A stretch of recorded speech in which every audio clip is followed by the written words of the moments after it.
Hello, everyone. Welcome back to the Word. Today we're going to read Acts chapter 24. And after 5 days, Ananias the high priest descended with the elders and with a certain orator named Tertullus, who informed the governor against Paul.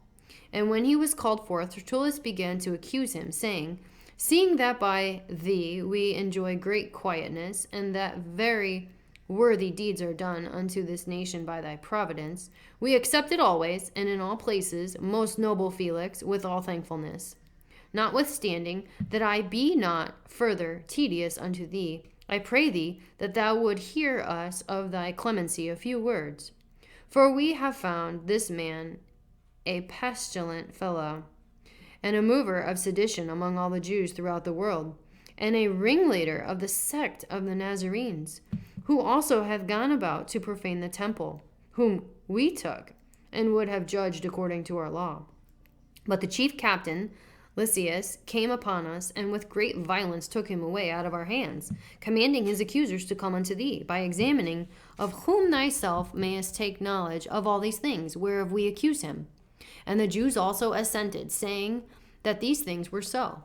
Then Paul, after that the governor had beckoned unto him to speak, answered, For as much as I know that thou hast been for many years a judge unto this nation, I do the more cheerfully answer for myself. Because that thou mayest understand that there are yet but 12 days since I went up to Jerusalem for to worship, and they neither found me in the temple disputing with any man, neither raising up the people, neither in synagogues nor in the city. Neither can they prove the things whereof they now accuse me. But this I confess unto thee, that after the way which they call heresy, so worship I the God of my fathers, believing all things which are written in the law and in the prophets, and have hope toward God, which they themselves also allow, that there shall be a resurrection of the dead, both of the just and unjust. And herein do I exercise myself to have always a conscience void of offense toward God and toward men. Now after many years I came to bring alms to my nation and offerings. Whereupon certain Jews from Asia found me purified in the temple, neither with multitude nor with tumult, who ought to have been here before thee an object, if they had aught against me. Or else let these same here say, if they have found any evil doing in me, while I stood before the council.